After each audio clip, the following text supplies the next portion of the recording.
Empezamos.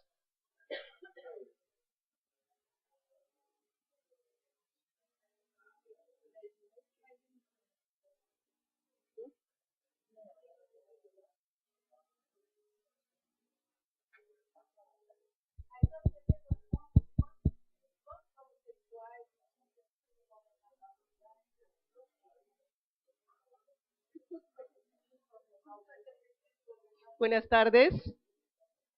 Mi nombre es Magdalena Chu. Vengo de la Universidad Peruana Cayetano Heredia y estoy muy honrada de encontrarme entre este grupo tan selecto y calificado de demógrafos y estudiosos de la población. Esto gracias a la gentil invitación del Comité Científico y Organizador y especialmente al de Laura Rodríguez Wong, a quienes expreso mi reconocimiento. La mesa de hoy día debió desarrollarse al finalizar la tarde del día lunes, pero como estuvo tan emocionante el debate de los temas el día de ayer, pues el tiempo quedó corto, pero siempre nos correspondía, y ahora lo hacemos, cerrar la tarde. Y el día de hoy no solo cerramos la tarde, sino el seminario con la mesa sobre género, fecundidad y derechos reproductivos. Es tan interesante el tema que en la mañana fue reclamado el tema de género en los enfoques de migración que nos presentaban nuestros colegas.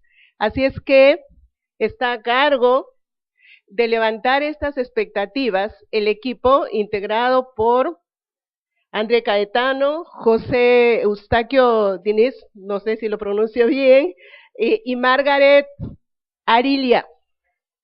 El día de ayer ya se inició con el comentario de María José Rosado, que recuerden ustedes, se paró frente a la audiencia y dijo, hoy hablo porque mañana no puedo estar.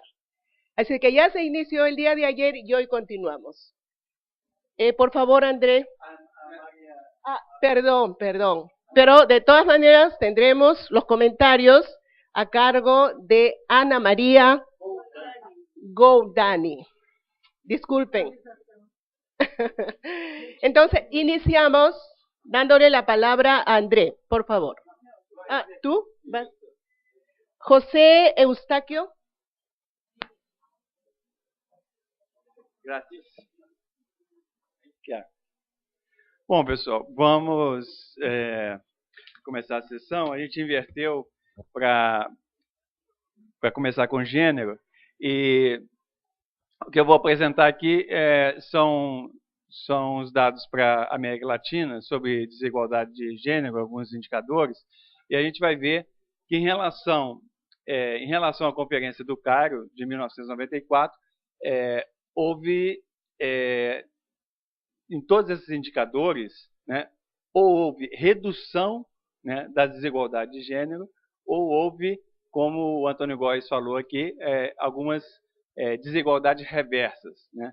A desigualdade inverteu, né, que no caso da saúde, da educação, por exemplo, que no passado as mulheres tinham indicadores piores que os homens, hoje elas avançaram tanto na saúde como na educação. Então, pode passar, André.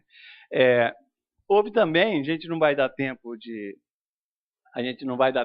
falar de todas as questões, mas rapidamente, depois esse material vai ficar disponível, o que a gente chama de um processo de despatriarcalização na América Latina. Né? Houve uma série de conquistas legislativas, no caso do Brasil, a Constituição de 1998, né, ela é um marco, em 1988, ela é um marco, né, no sentido de igualdade de gênero, mas isso aconteceu praticamente em todos os países latino-americanos e a gente teve diversas conquistas legislativas que possibilitaram aí uma redução da desigualdade de gênero. Estou passando.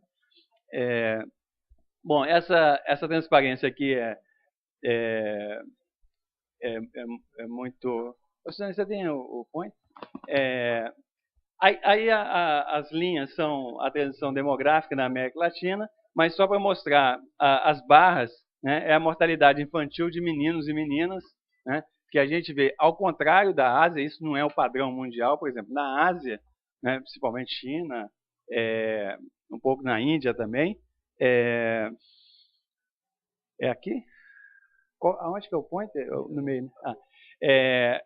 No caso da América Latina, os meninos começam a morrer em maior proporção do que as meninas desde o primeiro ano de vida, né? Então, a mortalidade é maior entre os meninos. Pode passar, André.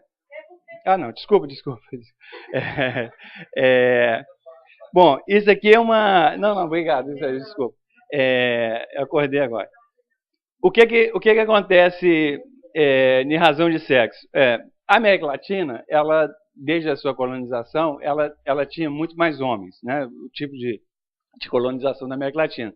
E até a década de 50 e início da década de 60, tinha mais homens na América Latina do que mulheres. E a partir da década de 60, começou a ter um superávit de mulheres. Vocês vão desculpar que eu estou usando uns termos econômicos com gênero, mas de propósito, né? Usar os termos que a gente vê aí nos jornais, nos indicadores, porque aí eu acho que é para mostrar tipo, valorizar aí a discussão de gênero. Então é o seguinte, a América Latina tem um superávit de mulheres, que esse superávit é crescente, e aí a gente vê aqui, isso aqui é a população feminina, o vermelho, e a população masculina, o azul. Tá? Então, nós estamos... tirando a Europa por causa das guerras, etc., especialmente a Rússia, né, a América Latina é o continente mais feminino do mundo. Né? É o segundo continente mais feminino do mundo. É o mais urbanizado e o mais feminino. Tá? Quer dizer, a Europa é o primeiro, mas depois é a América Latina. Mas a América Latina está aumentando o superávit e a Europa está diminuindo esse superávit.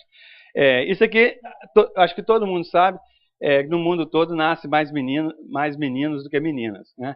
É em torno de 3, 5%. Só que na China, por exemplo, todo mundo sabe por quê, nasce muito mais meninos. Você vê que na população de 0 a 4, você tem quase 10%, né, de meninos em relação a meninas. Né? No Brasil, na El Salvador e América Latina, está em torno de 3, 5%. Mas o que acontece? Enquanto a China continua masculina, né, até 70 anos de idade, né, só depois de 70 que tem um superávit feminino, em El Salvador, principalmente, já com 20 anos, você já tem um superávit feminino muito grande, que é enorme, e o Brasil a partir dos 25 anos. Né? Isso aqui é o que a Elza chamava há muito tempo de pirâmide da solidão.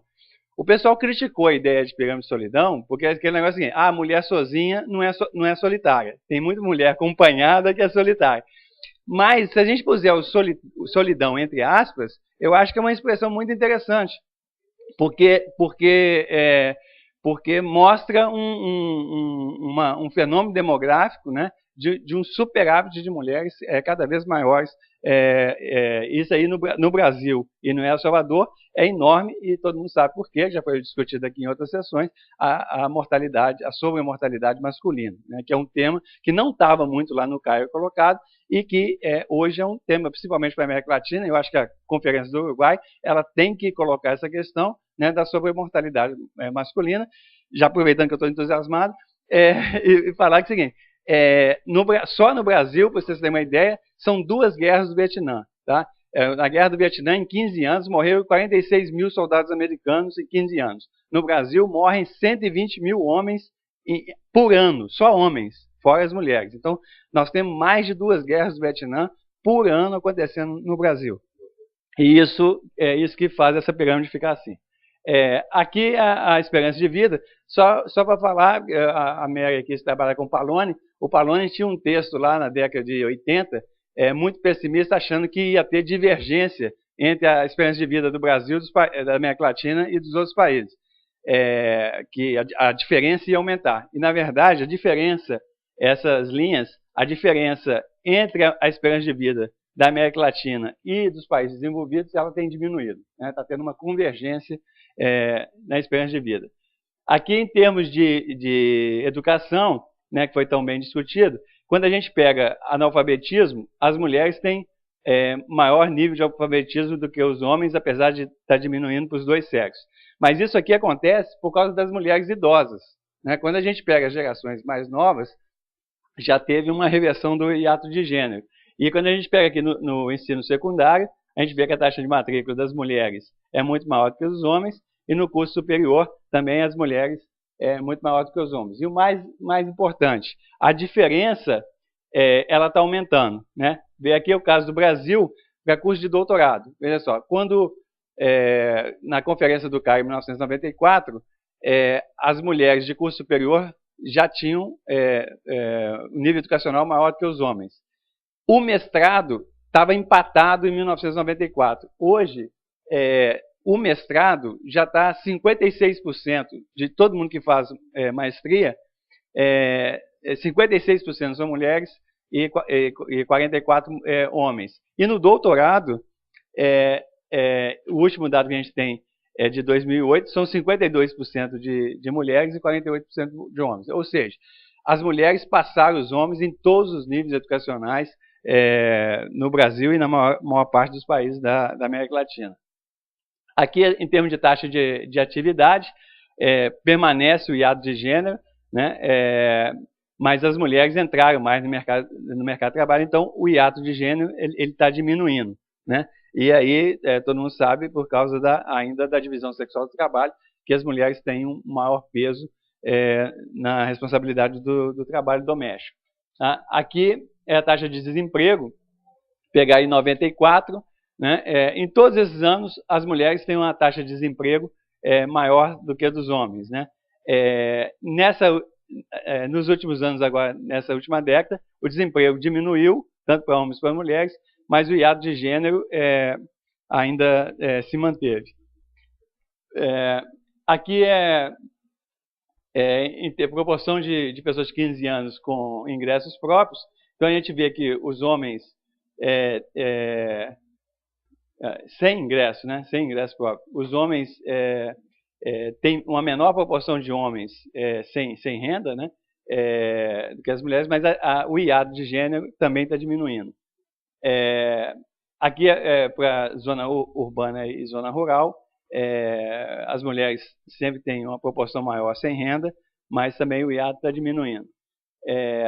População urbana empregada em setores de baixa produtividade, as mulheres estão mais no mercado informal, né, do que os homens, e nessa última década, que foi a melhor década aí da América Latina, nos últimos 50 anos, 30 anos, 40 anos, diminuiu um pouco, mas as mulheres ainda têm uma maior proporção no mercado informal, exatamente pelo compromisso que ela tem maior no trabalho doméstico, né? Isso aqui é a questão do uso do tempo, eu acho que todo mundo conhece.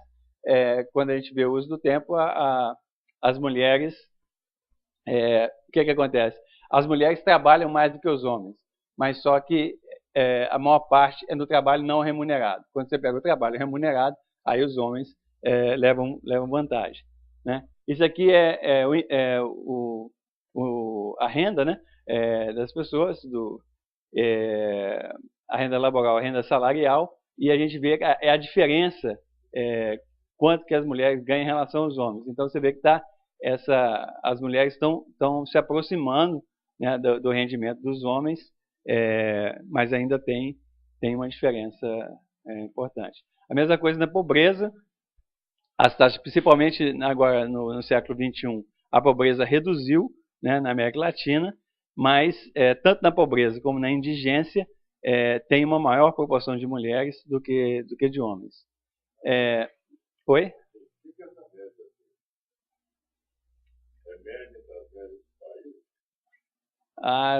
Eu falo que eu nem lembro agora não.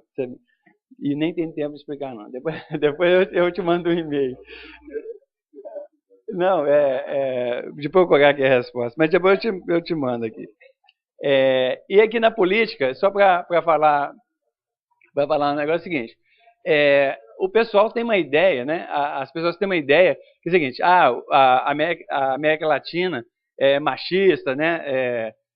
Dificuldade das mulheres entrar na política. Então o que a gente olha aqui é o seguinte: aqui o azul é 97, e o vermelho é abril agora, 2 meses atrás. Tá? O que acontece? As Américas, pegando inclusive os Estados Unidos e Canadá, tá? As Américas é o continente que tem maior proporção de mulheres na política, mais do que a Europa. Tá? É um pouquinho mais, 0,2%, 3%, mas as Américas, o nosso continente aqui é o continente de maior participação das mulheres na política. E quando a gente pega os países, o que acontece? Quais são as lideranças? Cuba, Nicarágua, Costa Rica, Argentina, né, México, a última eleição, hein, Silvia? Aumentou, parece, a participação de mulheres no México, né? Equador, Guiana, etc. E aqui vem o Canadá, com 25%, aqui vem os Estados Unidos. Então, as Américas são o continente que tem maior participação da mulher na política e são os países da América Latina que têm maior participação, não os Estados Unidos e o Canadá. Infelizmente, o Brasil está na rabeira, apesar da gente ter uma mulher na presidência da República.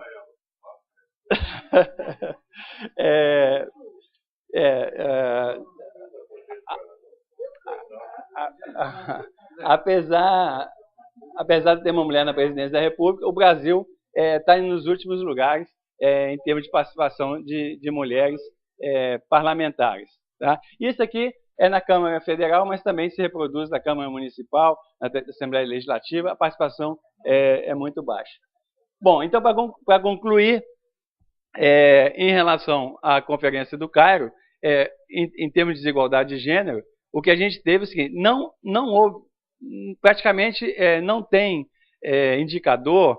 É claro que eu não peguei aqui questão de violência e tal, e é difícil fazer a série histórica da violência, mas, de um modo geral, ou houve redução das desigualdades ou houve inversão das desigualdades. Né? Então, eu acho que tudo que foi discutido no Cairo em relação à igualdade de gênero, na região de Pequim, né, políticas de cotas, políticas afirmativas, institucionalidade dessa política, teve um efeito muito grande. É claro que está longe do ideal, né, e a gente tem que lutar na Conferência do Uruguai para avançar muito mais. Mas, por essa questão de gênero, a perspectiva foi muito interessante. Não, óbvio que eu não deu tempo aqui de separar por raça, cor e outras desigualdades, mas isso perpassa, de um modo geral, a realidade da América Latina. Obrigado, gente.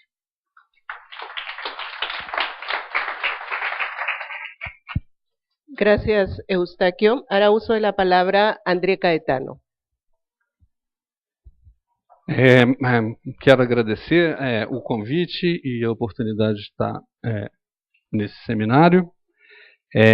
Vou abordar a contracepção em 4 países da América Latina e Caribe. Eu também sou bilíngue, eu falo português e escrevo em espanhol. Que, né?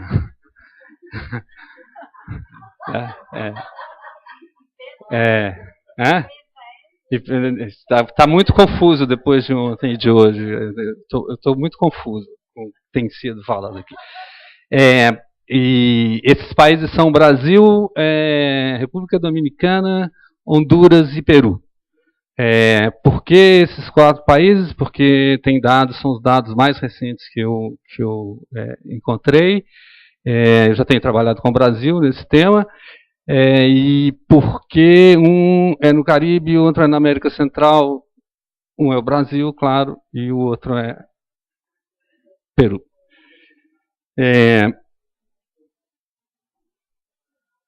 Bom, contracepção segura, eu não vou, é mais uma contextualização, todo mundo já sabe do problema, da questão. Esses dados, essas informações de uma edição especial da Lancet, de 2006. O que é? Como é que funciona? Muito bem. E milhões de problemas, demandas insatisfeitas de contracepção, embaraço, aborto, infecções sexualmente transmitidas. Estou falando em espanhol. grande aumento do uso de contracepção nos 90, isso está nas metas do milênio 5B, ou sei o quê. Mas em 2000 o ritmo baixou muito. Há quem advogue que, obviamente, por ser de natureza preventiva, planejamento familiar deveria ser, além de universalmente gratuito, com todo o leque de alternativas de métodos. Isso, do ponto de vista clínico, é óbvio, né? Por que concentração em determinados, né, concentração da prevalência não é bem-vinda, não é boa, exatamente por uma questão clínica e médica, né? Todo mundo, não são todos que têm todas que têm o mesmo problema, ou todos os casais, né? E a questão é como estamos entre aspas, porque os dados são antigos, relativamente antigos, Brasil 2006, Peru 2007, 2008, República Dominicana 2007 e Honduras 2011, 2012.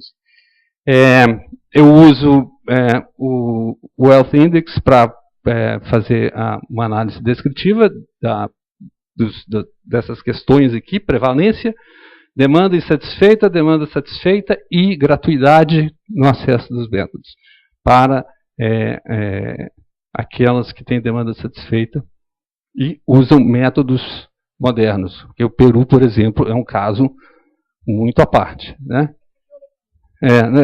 Porque o Peru é um caso muito à parte. Mas antes, contexto, e eu tenho duas lâminas de contexto. Uma é que, geral, que a gente tem falado aqui o tempo todo de país, e sociedade, e pobreza, mas a gente fala, eu tenho sentido pelo menos que essa abordagem é uma abordagem chapada, né? A gente não consegue fazer essa abordagem mais hierarquizada como ela se apresenta na realidade. Então, país é sociedade ordenada por hierarquias distintas de posição no espaço social, um processo de dominação e subordinação, obviamente não é binário, né? Direitos, acesso e apropriação de recursos e oportunidades muito desiguais, distintas camadas ou classes sociais, ok? Naturalizadas via socialização de classe, isso é lá, a gente está falando de primeira infância, antes até de entrar na escola, né? E garantidas pela produção e disseminação de valores, concepções, etc., dominantes, aceitos e incorporados por alguma forma de maioria nem sempre tangível. O pessoal dos meios de comunicação não estão mais aqui, mas essa é uma das instituições fundamentais para a disseminação dessas ideias, conceitos e valores que tornam, que são apropriados e são utilizados para o entendimento, né, para o senso comum, né, sociologia do senso comum. Né? Claro que essas ideias são específicas de classe. Não vou citar o Gesser, né, mas está aqui.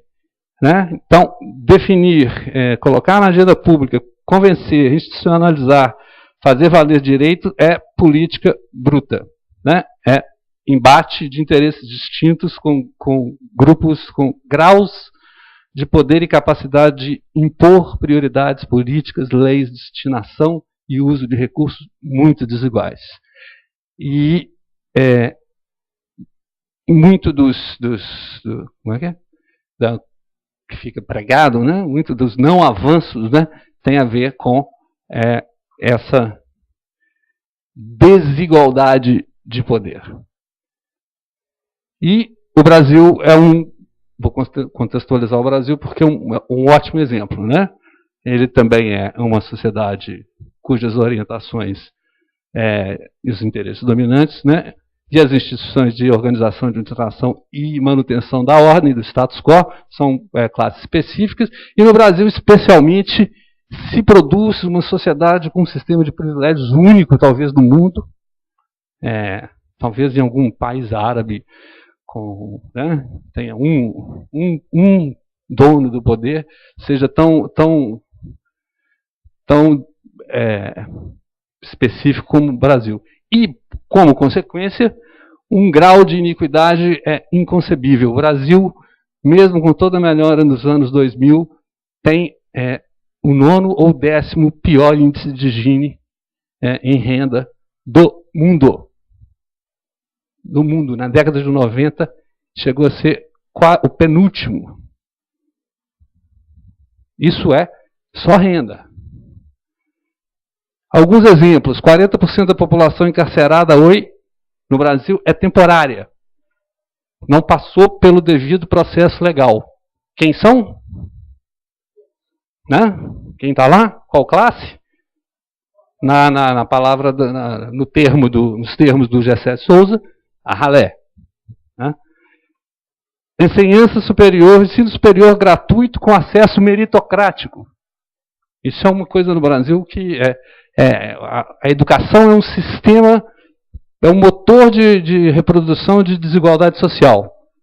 As classes que podem pagar vão no ensino médio fundamental pago, e depois para o ensino superior gratuito, que são as melhores universidades, e as demais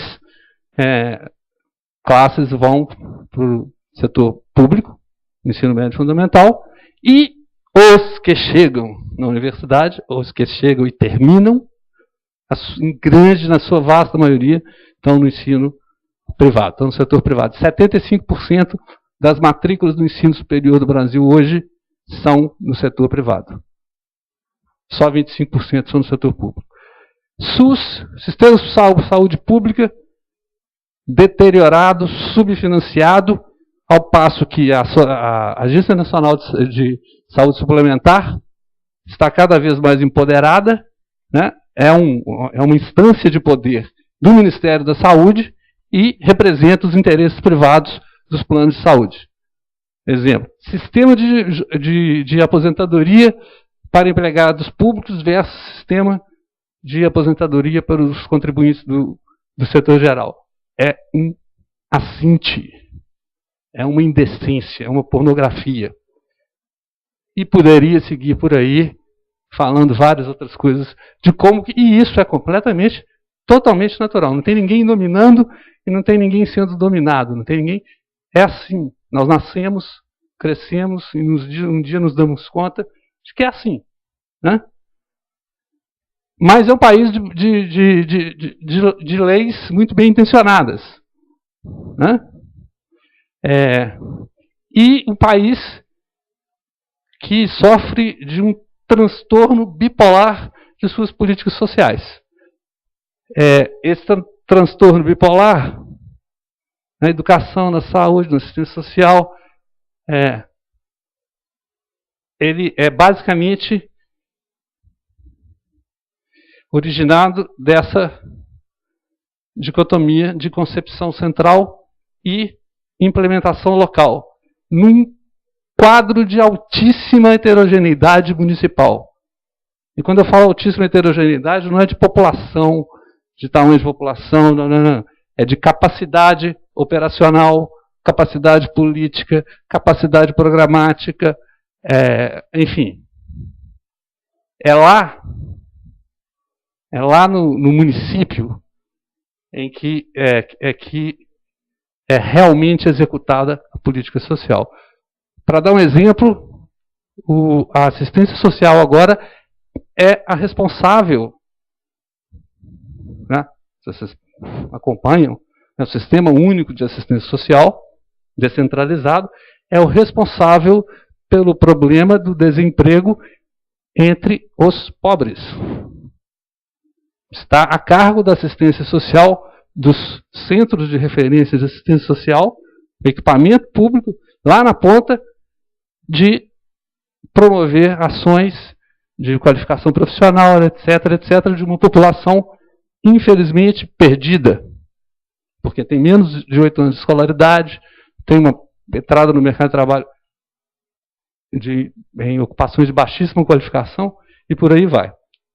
E aí o exemplo de uma lei, uma lovely law, né, é a Lei de Planejamento Familiar Federal de 96 e 97, cujo objetivo era prover esterilização gratuita no sistema público de saúde municipal e, ao mesmo tempo, informar e proporcionar a opção de uso de algum dos outros métodos clínicos.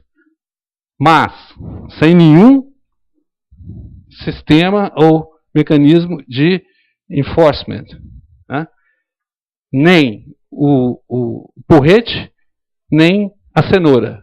Implementa quem quer. Então isso depende, obviamente, do gestor de saúde lá no município. Né?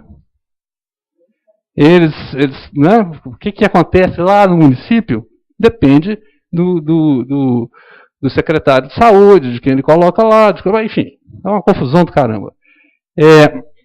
E aí, isso aqui é um exemplo disso aí, são as esterilizações femininas, as laqueaduras tubárias, realizadas no Sistema Público de Saúde, 2000-2006. Essas são as esterilizações, o número de esterilizações legais, ou seja, feitas de acordo com a lei, 60 dias de aconselhamento, etc, etc, etc.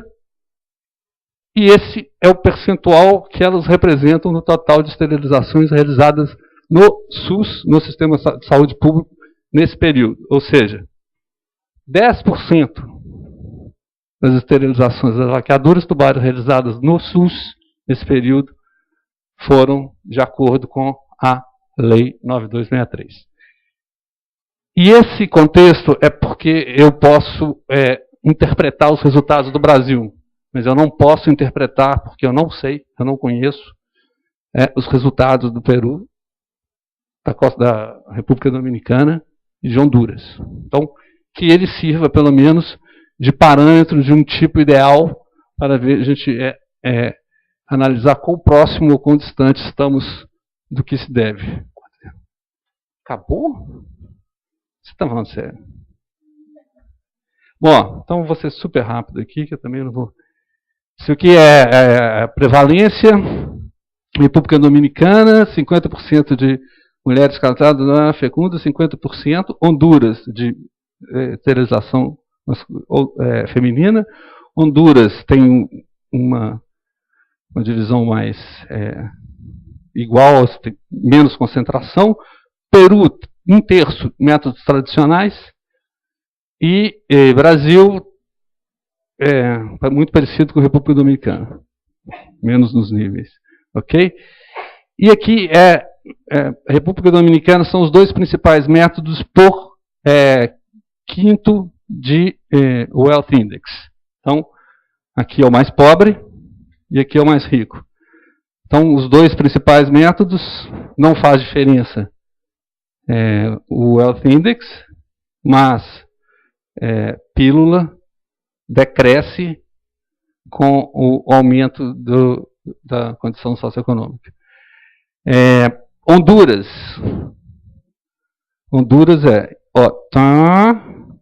injections, os mais pobres, e esterilização feminina, principalmente os mais ricos. Pílula não faz muita diferença, sobe e desce. Peru, tradicional, métodos tradicionais. O que faz diferença é aqui, injetáveis, do Peru e em Honduras são Os injetáveis são principalmente para os pobres. Deve ter algum programa, alguma... E aqui, o condom. E o Brasil é... Olha, a grande diferença está aqui, ó. Todos os outros métodos modernos que não a pílula, condom e esterilização masculina. E injections, ok? É isso aqui que faz a diferença. Tem um aumento relativo aqui de uso de condom e aqui um decréscimo da... Na verdade, esterilização são os pobres. Né? Mais de 35%. Peru não, Peru é pouquíssimo. Mas a demanda insatisfeita por método contraceptivo é baixa. Né? No geral, vou mostrar só o geral aqui. Ó. Maior é a República Dominicana com 10%, menor Brasil com 9%. Tudo bem, né? Tá ótimo. Agora, na demanda satisfeita, a prevalência de métodos, né, mantém aquele quadro que a gente viu, só se intensificam as taxas. Né? O Peru sobe para 37% de métodos tradicionais. Eu vou pular essa parte, porque eu já... Bom, mais ou menos acontece exatamente o que a gente viu na prevalência geral, mas aqui não tem tradicional. Né? Tem sim, sim, tem. Aí, mas é a mesma, basicamente as mesmas tendências, ok? Peraí.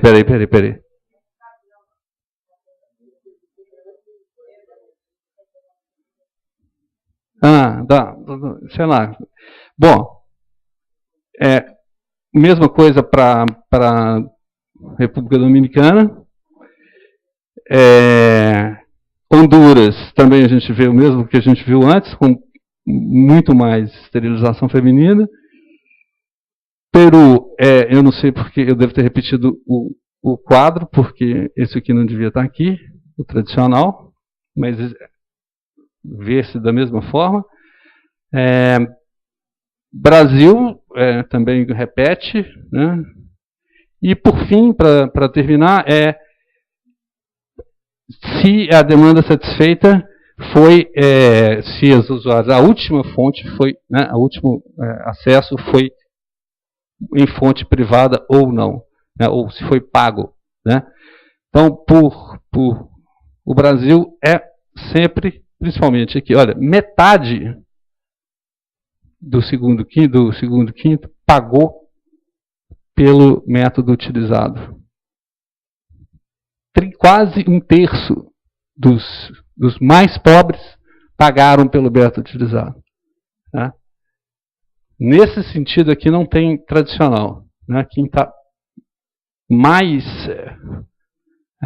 próximo daquilo que a gente colocou no primeiro quadro foi o Peru. Né? Aqui tem os dois grupos, o mais pobre, o primeiro, o segundo, o quinto. E eu não chego a conclusão nenhuma. Como estamos para 2015? Para discutir, graças, obrigado.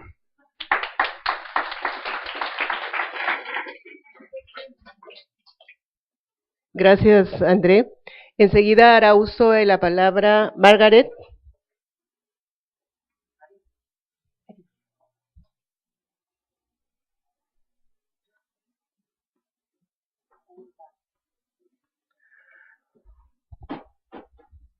Bom, boa noite. O seminário está acabando.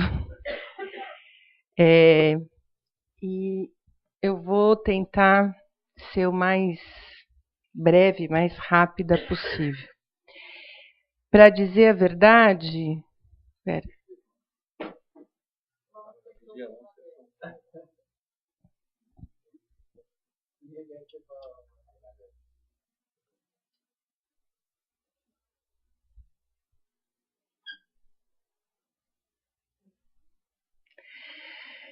Então, obrigado pelo convite, a LAP e a BEP, e é um prazer realmente estar aqui, um prazer realmente ter participado, porque eu acho que a qualidade dos debates estão de parabéns, eu acho que a qualidade dos debates realmente foi excepcional, então foi um momento de aprender. também, né? De compartilhar e aprender.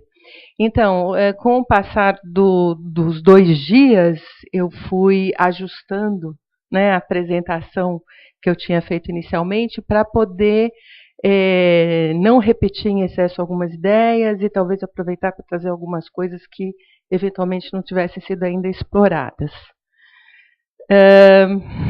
Bom, então eu vou, para fechar, eu vou retomar algumas questões relativas ainda ao que foi o Cairo e o significado, sim, do texto do programa de ação.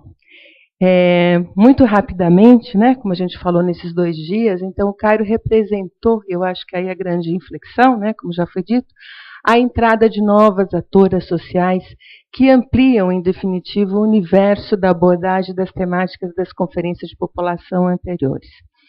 De fato, há uma ênfase, né, nos capítulos de saúde reprodutiva e igualdade e equidade de gênero.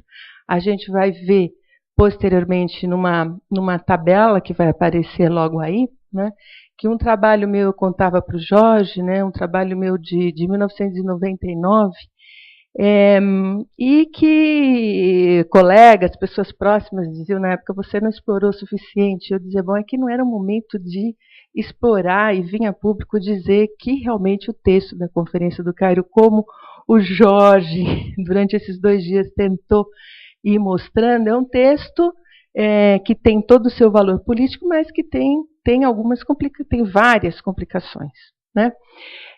E, de fato, né, eu acho que aquela hegemonia, né, da presença, pelo menos, das temáticas de saúde reprodutiva, igualdade e equidade de gênero, é um fato, está dado no próprio volume, né, de matéria a que ele se dedica. Agora, de fato, também, como o Jorge Martini, que já foi embora, falava já na BEP, por 20 anos, né, a agenda de sexualidade, saúde sexual e reprodutiva e direitos humanos vem sendo foco de atenção, né, das Nações Unidas, dos governos, da sociedade civil em todos os continentes, apesar dos esforços que foram e têm sido feitos para que se cambiasse, para que se mudasse essa ênfase e essas agendas. Eu acho que eu termino, enfim, começo minha apresentação, mas na última apresentação o que eu quero, coincidentemente, foi o que o Eduardo, né, colocou na fala dele, também não, parece que não está aí, mas o que eu quero trazer é um componente que eu acho que nesses 2 dias talvez a Elza tenha tentado colocar na primeira fala dela, né? E que eu não disse, mas minha formação é na área de psicologia social e saúde pública, então a partir do lugar da psicologia social, né, uma coisa que eu venho trabalhando é a presença das Nações Unidas, dos doadores, dos bancos e das fundações como um conjunto de atores sociais que efetivamente determinam pautas, determinam agendas e são parte interessada na definição das mesmas, né? Disputam poder e disputam recursos, né? Então, nós falamos de vários atores ao longo desses 2 dias, mas não demos, eu acho, a ênfase devida para essa questão. Então, isso foi um trabalho que foi feito em 1999, ainda dentro da efervescência, né, do Cairo +5 e da grande paixão, né, pelo texto em si. E naquela época eu estava muito interessada em ver, em pensar um pouco a questão da responsabilidade masculina, né, que era outra, vamos dizer assim, foi um tema muito tratado também naquele momento, mas obsessivamente tratado, e que eu achava que merecia um pouquinho mais de atenção. Então eu fui analisar, né, de que maneira, como é que essa expressão responsabilidade aparecia no programa de ação. E aí, realmente, é muito surpreendente a gente ver, né, aqui, bom, primeiro vamos ver, né, o número de páginas, né, que ocupa cada um dos capítulos da conferência. Se a gente for olhar do plano de ação, direitos reprodutivos e saúde reprodutiva, né, realmente ocupa 32%, né, cadê? Aqui. Vai ocupar né, 11% do texto da conferência, né? Quer dizer, muito maior do que praticamente todo o resto dos capítulos, né? A gente vai ver também, você vê praticamente quase metade, né, do capítulo que fala de população e crescimento econômico sustentável e desenvolvimento sustentável, né? Agora, o número de parágrafos, né, onde existe, né, a incidência do termo responsabilidade, né, se a gente for olhar, olha aqui, em direitos reprodutivos e saúde reprodutiva, você tem uma presença fortíssima, né, da ideia do dever ser, né, completamente diferente, né, e esse dever ser não está muito bem qualificado em todos os capítulos quem deve ser, né, quem é o sujeito e quem é o objeto da ação, se são os indivíduos, se são o governo, se são as famílias, não é? Isso é tudo muito confuso no âmbito do programa de ação, que acho que é um pouco o exemplo que o Jorge dava no transcurso dos nossos debates, né? Então, aqui um pouquinho também as características predominantes dos atributos da palavra responsabilidade, quer dizer, em que sentido ela vai aparecer, né? E aqui, então, né, aqui dá para ver melhor, né? Então, por exemplo, aqui, ela aparece em direitos reprodutivos e saúde reprodutiva 38 vezes, igualdade e equidade de gênero, né? Empoderamento das mulheres, com uma ênfase super evidente, né? E com um sentido, às vezes, de encargo, né? Quem deve se encarregar de algo, e aqui era assim, esses eram os dois sentidos predominantes da palavra responsabilidade. Aí tem todo um debate, né, dos vários sentidos, né, que a palavra responsabilidade, que origens ela pode ter, né? Tanto como causa de um fato que vai ocorrer, ou como um encargo, no sentido de precisa, de deve, né? Então, aqui, o dever ser, né? Então, igualdade, equidade de gênero, direitos reprodutivos e saúde reprodutiva. Então, aqui muito assim, é de responsabilidade dos homens. Quer dizer, então, aqui vai aparecer de maneira muito forte, né, o fato de que mudanças deveriam acontecer porque tinham coisas erradas sendo cometidas por pessoas que não estavam se comportando de maneira adequada. Bora. Então, o que eu vou dizer um pouco, né, quer dizer, o que eu acho que a gente tem que relembrar, é que, de fato, a Conferência do Cairo, ela vai definir uma linguagem, mas a disputa daquele texto normativo é que foi, vamos dizer assim, determinante das pautas que foram sucedendo ao longo dessas 2 décadas. Isso era uma coisa que a gente dizia muito. O texto está ali, mas a igreja vai disputar. Os pesquisadores vão disputar, né? A sociedade civil de diferentes espectros vai também fazer essa disputa. Agora, um outro aspecto que eu queria trazer é que tudo isso aconteceu enquanto estava em curso também a reforma das Nações Unidas, né? Esse processo ocorreu enquanto o FUNUAP trazia para si, né, como traz até hoje, a responsabilidade pelo que seria a pauta, né, da Conferência do Cairo, do Programa de Ação, né? Muito bem. Só que a reforma das Nações Unidas também passa a exigir uma busca de uma identidade própria de cada uma das agências, que nesse processo estão disputando um espaço por simplificação, por harmonização e disputam agendas, né?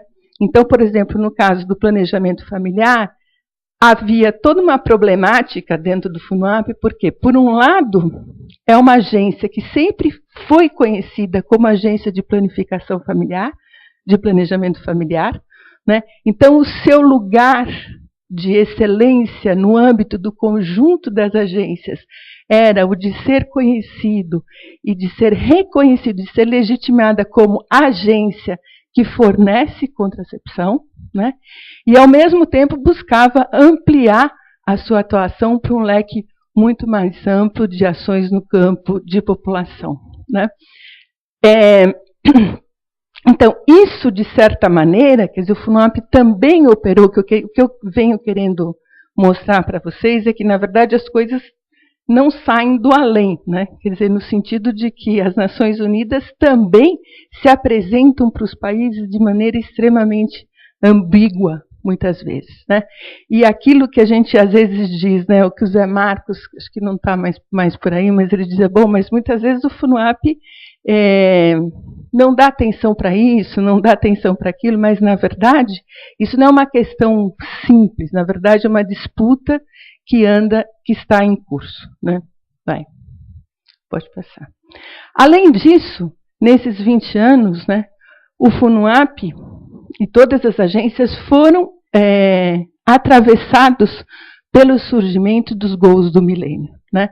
Os gols do milênio surgem no ano 2000, acreditem se quiser, mas, por exemplo, o FUNUAP, como uma agência do sistema, desconhecia, de repente acordou, mais ou menos, com a definição e existência dos gols do milênio, né? E isto, evidentemente, quer dizer, qual era a ação? A ação era dos bancos dizendo, olha, não é possível mais nós trabalharmos com essa agenda do plano de ação do Cairo, que é extremamente ambiciosa e é preciso limitar. E trazer o foco para a mortalidade materna. E aí eu acho que para aqueles que pensavam na atenção integral da saúde da mulher, ou saúde sexual e reprodutiva, né, começa a haver um imperativo de mudança e de retorno a uma linguagem materno-infantil, né, ao largo do tempo. E isso, então, começa a determinar um retrocesso que vai acontecer em vários países da América Latina. O primeiro deles foi no Peru, né, quando a gente começa a perceber, né, que, na verdade, as políticas que eram muito mais amplas começam a ser cortadas e ajustes nos sistemas de saúde começam a ser feitos também. No caso do Brasil, nós vemos assistindo também esse processo de impermanência, digamos assim, aquilo que estava estabelecido nos anos 80, né, como um grande avanço, que era um programa de assistência integral à saúde da mulher, e que antecedeu, de certa maneira, a Conferência do Cairo, chega até o momento atual com o nome de Programa Rede Cegonha. Então, eu concordo aí com o que o Jorge diz, que na América Latina, o que a gente assiste, são movimentos pendulares, né? Que eu aqui atribuo, eu chamo de movimento de vai e vem, ou transtornos bipolares, que eu adorei do André, né? Quer dizer, a gente tem momentos de diástoles e de sístoles também, quer dizer, momentos de expansão e momentos de contenção, né? No caso atual, né, adicionalmente, nós estamos nos deparando agora com os ODS, que ninguém sabe muito bem o que vai ser, como vai ser, que outro tipo de inflexão poderá trazer para a agenda, né? Aqui eu vou trazer para vocês alguns elementos, né? Aqui eu acho que entramos numa segunda parte aqui da apresentação, mas aqui já é o resultado do informe regional produzido pela CEPAL, e que mostra, né, os temas, vou apresentar alguns quadros, os temas mais citados, por exemplo, em relação com a atenção às necessidades dos adolescentes e dos jovens. Os países, foram 31 países que responderam o questionário, né? E aí nós vemos, então, o que me interessa, não vou me dedicar aos logros, mas as prioridades que foram estabelecidas. É muito chocante, para o bem e para o mal, né, verificar a prioridade e a presença que as temáticas de saúde sexual e reprodutiva têm no conjunto dos questionários respondidos. Então, aqui, para jovens, adolescentes e jovens, pobreza e emprego, proteção social e saúde sexual e reprodutiva como algo muito impactante. É interessante ver as diferenças entre a América Latina e Caribe, né? Então, no Caribe, para os jovens, a saúde sexual e reprodutiva cai lá para baixo, né? Outra, por favor. Envelhecimento, né? Questão de saúde, né? É prioridade para 18 países. Né? E no Caribe, para 10 países, saúde e cuidado. Claro, pensões e ingressos também apareciam como terceiro aspecto, tudo bem. Pessoas com discapacidade, curioso que para a América Latina, educação, né, aparece em 12 países. Né? Aqui quase que essas três coisas aparecem de maneira mais aproximada. Né? No Caribe, educação. E interessante que me chamou aqui a atenção, né, que saúde não é estabelecido como uma prioridade, né, para as pessoas com discapacidade, né, que é muito mais uma preocupação com a integração né? E acho que um espaço de socialização e de quase que de inclusão, né? Eu leria realmente, né, aqui educação e emprego quase que como uma questão associada à integração também. Próximo. Povos indígenas. Então, saúde sexual e reprodutiva. 13 países. Direitos, participação, memória e reconhecimento cultural fazem, vamos dizer assim, então aqui nos despontam, né, como as questões prioritárias para esse grupo que mostra prioridades bastante diferentes, obviamente, né, do que os outros grupos que nós vimos. Então, por exemplo, segurança alimentar, institucionalidade normativa, questões relacionadas a estigma e discriminação, né? Saúde não aparece no Caribe, né? Agora, questões relacionadas aos direitos reprodutivos, saúde reprodutiva, saúde, morbidade e mortalidade, né? Então, 17 países estabelecem melhor acesso a assessoramento, informação e serviços de saúde sexual e reprodutiva. O que eu queria aqui alertar, o que me parece assim, um ponto de interrogação, né? Para mim, eu acho que este questionário denota, as respostas desse questionário denotam, de certa forma, a minha hipótese é que ainda existe uma visão de que saúde sexual e reprodutiva aqui estivesse sendo visto como planejamento familiar. Essa é a minha preocupação, assim, tem uma certa preocupação, porque, veja, aqui atenção ao embaraço e prevenção de mortalidade materna, que para nós aqui no Brasil, saúde reprodutiva entraria, vamos dizer assim, atenção ao parto, né? A gravidez, parto puerpério, entraria dentro de uma grande visão de saúde reprodutiva, né? Então, eu acho que, lamentavelmente, ainda existem alguns conceitos que ainda não estão equacionados, né, no âmbito desse debate. Eu acho que aparece HIV, né, prevenção e atenção HIV e transmissão sexual.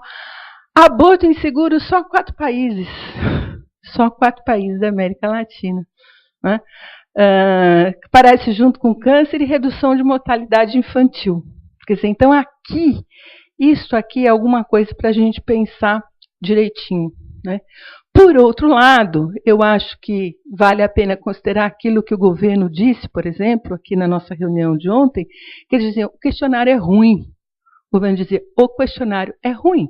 O questionário é feito de tal maneira que a gente não pode expressar aquilo que efetivamente o Brasil faz. Quer dizer, o Brasil tem um eixo de descentralização super relevante. Como é que eu vou falar? Quer dizer, eu posso falar mal e mal das políticas centrais, de nível central, mas no âmbito da execução, não sei o que está acontecendo. E, de repente, cai um questionário para o qual aquele governo não se preparou para monitorar, ou para monitorar daquela maneira que está sendo pedido, né? Então, acho que é extremamente complicado, né? Aqui no Caribe, também, quer dizer, isso eu acho que é um dado relevante, de todo jeito, tanto na América Latina quanto no Caribe, 17, 10 países, quer dizer, a maioria, né, fala nessas questões, né? Próximo. E aqui, igualdade de gênero, equidade e empoderamento das mulheres, como uma questão separada, como um capítulo à parte, né? Então, aqui também a questão da violência e empoderamento político, acho que bate um pouco com o que está sendo trabalhado na região, né? Violência, empoderamento econômico e saúde sexual e reprodutiva volta a aparecer aqui, né? Esse saúde sexual e reprodutiva seria planejamento familiar? Só? Não sei. Próximo.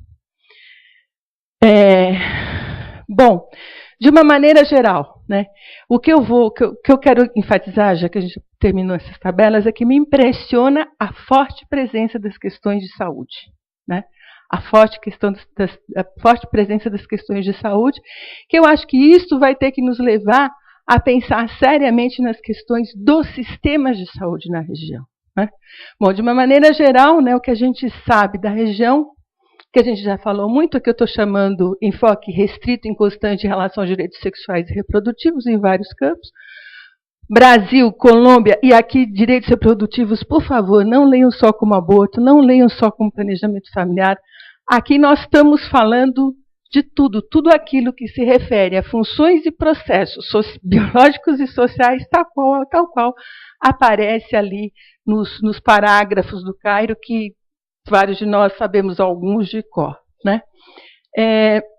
Então, Brasil, Colômbia, Argentina, Uruguai, México, quer dizer, tem uma diversidade de situações, Equador, Bolívia, Honduras, retrocessos, El Salvador, nem dizer, né? Por exemplo, em relação, aí sim, a questão do aborto, República Dominicana, com as questões também do aborto, mas questões associadas à contracepção de emergência e própria contracepção, que o Caetano mostrou aqui, né? Que a gente tem a tendência a minimizar, a gente vê, né, na região, tendência a minimizar a responsabilidade do Estado em saúde, muitas mudanças no sistema de saúde pública, né? A perspectiva materno-infantil em conjunto com a questão da ênfase da mortalidade materna, trazida pelos objetivos do milênio, os avanços das normas não se ajustam com a oferta de serviço, porque lá na ponta é um imbróglio, como diz o Caetano, né?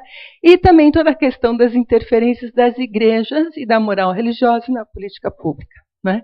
Com uma extensa negociação dos direitos das mulheres nas eleições. Isso não aconteceu só no Brasil, aconteceu várias vezes em vários países da região. No Cairo, ainda em relação ao Cairo, a gente pode dizer que há sim maior acesso aos métodos contraceptivos, né? Eu acho, aí diferente da Sônia, eu acho que sim, coisas aconteceram em relação aos direitos sexuais e reprodutivos, acabam impactando as políticas, mas para mim é menos que não acontece nada, mas mais a questão da inconstância nos avanços que acontecem, né? Quer dizer, eu acho que a gente vem aprendendo que a impermanência existe também em relação às políticas públicas, né? A gente não pode esquecer que hoje existe mais informação disponível, não quero dizer que elas sejam totalmente usadas, analisadas e aplicadas, né? Toda a questão da violência, incremento da visibilidade da problemática, a educação sexual, não tenho dúvida que é uma das pendências magistrais também para a região, né?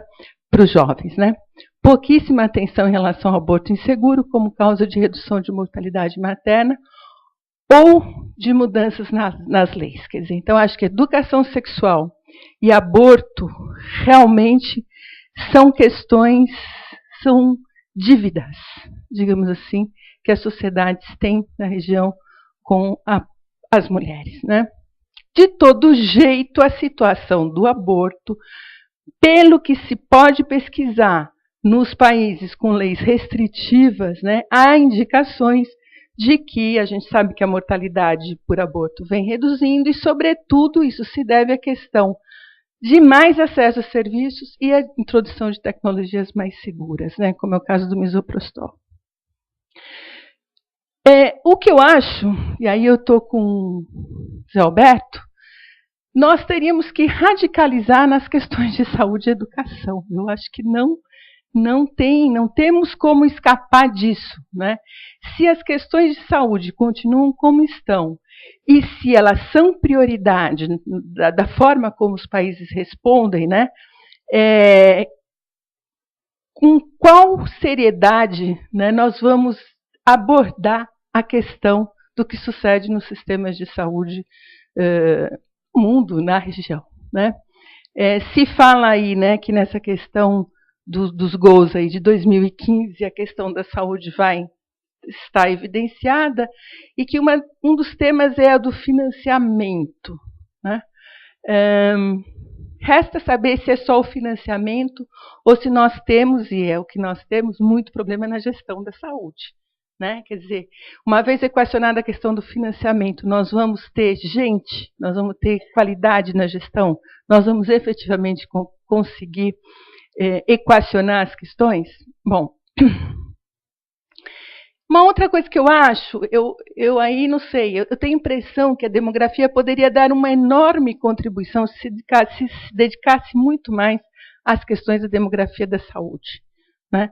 Que eu já andei conversando com algumas pessoas aí no último ano, e acho que até pensando nas questões de planejamento, né, e de gestão, a demografia poderia dar uma contribuição exemplar para a região. Hã? Só deve dar.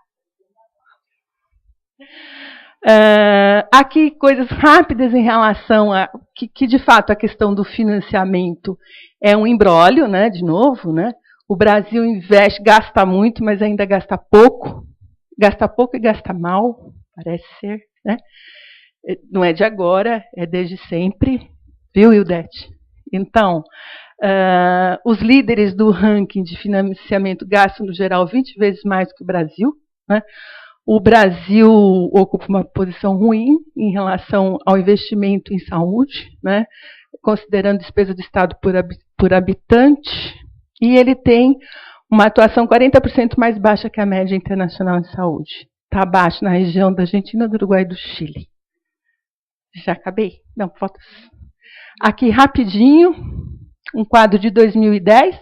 A gente gasta com juros, gasta com previdência, e o roxinho aqui é saúde, tá? O resto é o resto. Aqui, azulzinho, transferências a estados e municípios. Educação marronzinho. Tá? Marrom, educação, roxinho, saúde. Exatamente. A aplicação, transferências aos estados e aos municípios. O resto é o resto. Hã? Não. Estou dizendo as outras fatiazinhas pequenas. Isso aqui, esse quadro é chocante. Vai. Não estou dizendo. Estou dizendo assim, né? Que é assim, a gente sabe que é assim, que é a estrutura de gastos, né? Vai. Só para não perder a mania, o panorama do aborto na América Latina, situação geral, né? Modelo de casal, a gente tem aqui algumas inflexões, mas a gente piorou essa situação em relação à penalização total, né? Nesses últimos 20 anos, piorou na Nicarágua, piorou no El Salvador, piorou em Honduras, piorou em Dominicana, tá? Melhoramos em relação ao Brasil, a gente ganhou anencefalia, apesar que o Ministério da Saúde esqueceu.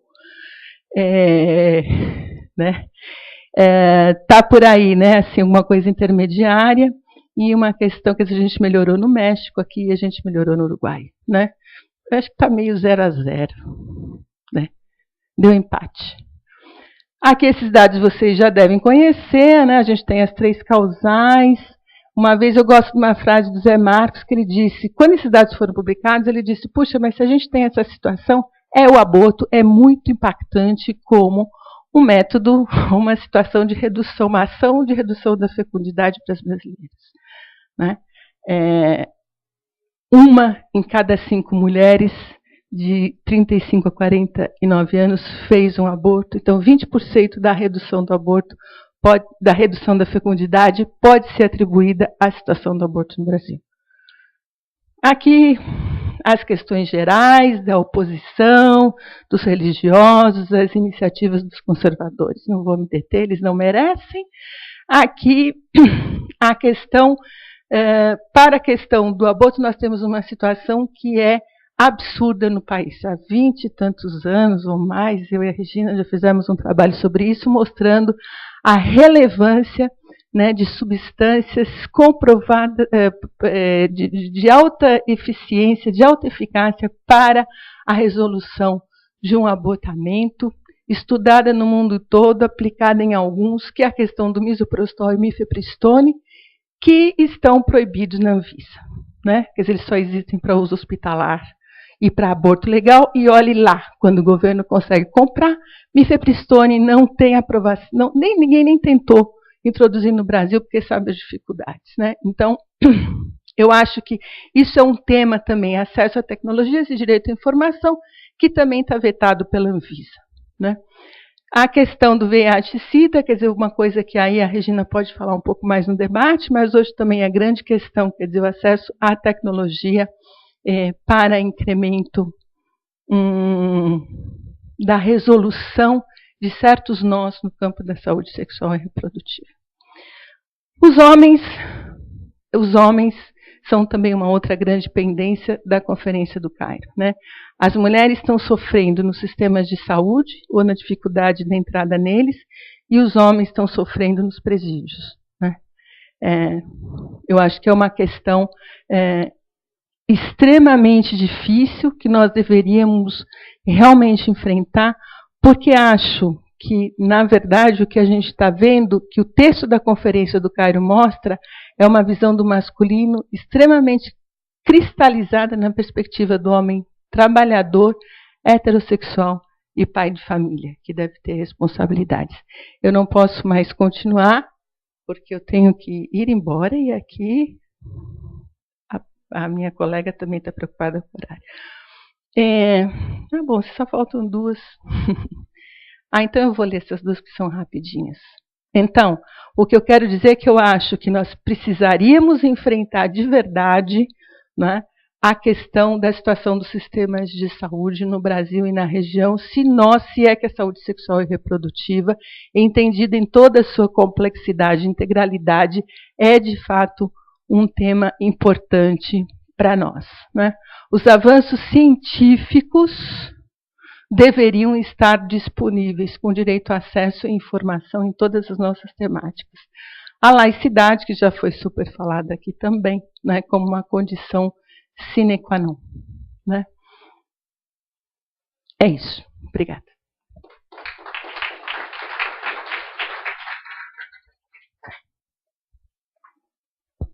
Gracias, Margaret. Ana María nos hará, por favor, les invito a pasar a la mesa. O que me dizem os cariocas? Será que eu teria que estar às 7h15 no aeroporto? Aqui, Santos Dumont.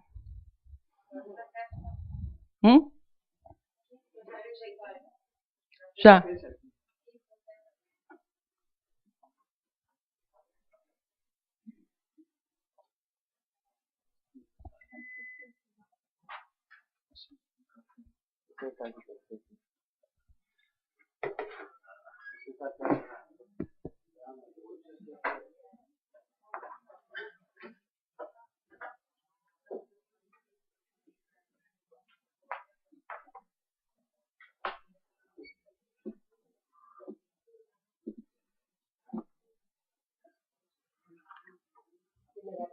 Ana María, para hacer el comentario a la mesa. Eu acho que eu não devia agradecer, eu devia reclamar que me convidaram para comentar essa sessão a 10h15 no intervalo do café. Assim que vocês podem bem imaginar que as minhas notas foram difíceis, mas eu vou tomar a oportunidade, não vou apresentar o meu último trabalho, vou fazer propaganda só, porque eu acho que é um tema que não foi tratado, e eu acho que eu vou aproveitar disso. Matrimônio gay, câmbio social e opinião pública em América Latina. Esse é um trabalho, eu estou trabalhando com questão dos casamentos gays no censo de 2010 na América Latina, e com a LAPOP, que é uma pesquisa de opinião pública. Então eu vou começar por aí, não vou fazer a apresentação do meu trabalho, até que gostaria, estava melhor do que meus comentários, certamente. Mas eu acho que vou começar pelo fim, já que a Margarete tem que sair. Acho que Margarete tocou um dos pontos centrais. Eu acho que essa questão aí que se liga, eu vou falar um pouco porque se liga com o meu também, eu acho que a agenda do Cairo peca, e eu acho que justamente por um enfoque heteronormativo, né, muito claro, e com uma ênfase ainda numa visão tradicional feminista de papéis, né? Os gender roles, né? Como a mulher se assume a responsabilidade da reprodução, né? Não só a biológica como a social, né? Então eu acho que o esquecimento do homem aí, quer dizer, foi uma questão realmente grave, né? Que não só diminui a possibilidade, né, de ganhos maiores na discussão da questão reprodutiva, dos direitos reprodutivos, como impede mesmo uma questão de gênero, uma abordagem de gênero.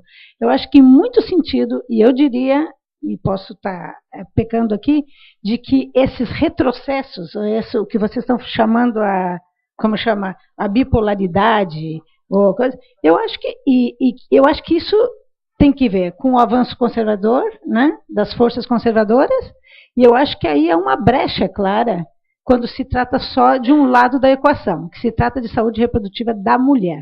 Se esqueceu o homem como uma parte da equação que era fundamental, né?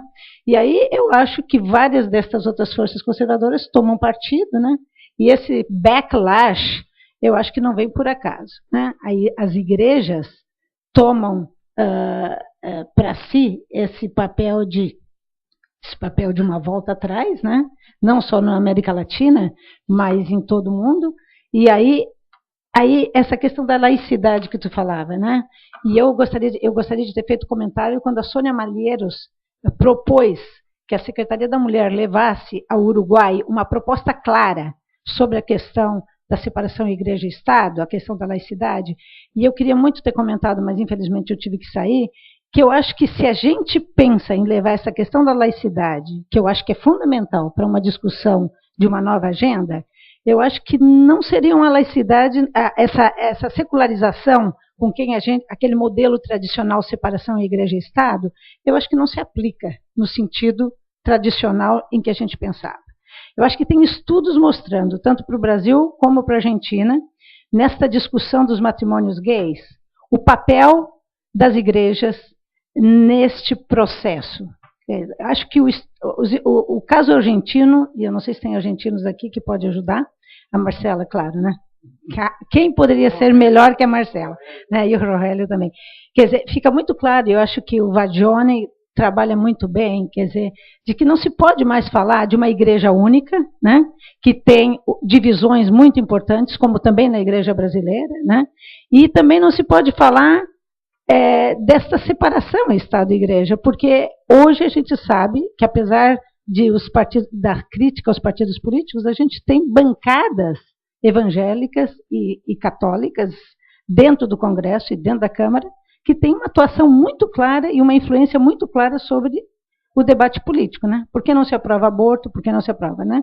Então, eu acho que os estudos estão mostrando, quer dizer, mais do que a religião nominal, é a religiosidade que está sendo explorada e que é um fato concreto, a religiosidade do latino-americano, do ser humano, porque nos Estados Unidos é uma coisa que se critica e se debate muito, ela independe da filiação nominal a uma religião. E eu acho que isso é um fator importante que não pode ser desconsiderado. No nosso trabalho sobre a opinião pública na América Latina, o fator que mais explica em todos os modelos que se fez é a frequência à igreja. Quer dizer, a religiosidade medida, porque infelizmente nós temos a medida que se tem, a frequência à igreja é a variável que explica mais a não aprovação ou a menor aprovação ao casamento gay. E é muito interessante porque são duas questões. Você aprova um gay na política? Você votaria em um gay para um posto político? A aprovação é muito maior do que você aprova o casamento entre pessoas do mesmo sexo. Então, aí há uma divisão muito clara entre o público e o privado que se faz. E aí eu tomo um outro ponto, de novo, é a ideia, né? E é interessante porque, inclusive, entre os mais educados, né, pessoas mais educadas e pessoas que não vão à igreja nunca, os chamados ateus, ainda se mantém essa diferença de apoio. E aí vem uma questão, assim, né, que é uma questão que eu acho que permeia a questão dos valores que se fala no cultural. Ou seja, eu acho que essa ideia de família, né, fica muito forte associada com o heterossexual, né? Então, mesmo aquelas pessoas educadas e tal, não conseguem conceber que a família possa ser entre pessoas do mesmo sexo, né? E isso influencia na... E aí a crítica do Vagione, que eu acho que é muito apropriada, é que as feministas, nós, cometemos um erro grave, na medida em que, apesar de termos insistido de que o público e o privado são esferas que não se pode separar, em todos os âmbitos, quando se trata da religião ou da secularização, a gente quer dizer que o religioso é algo privado e que não se deve misturar com o público. Essa é uma das críticas que ele faz, que eu acho que a gente podia tomar em conta isso. E tem um estudo recente que eu li aqui desde que cheguei, também do Richard Parker, da Vera Paiva e outra pessoa que eu não lembro o nome, em que eles falam também dessa questão, ou seja, não dá para subestimar a religiosidade que existe independente da religião nominal, como um fator importante no suporte à questão de apoio ao casamento gay ou às relações entre pessoas do mesmo sexo. Eu estou começando por trás aqui.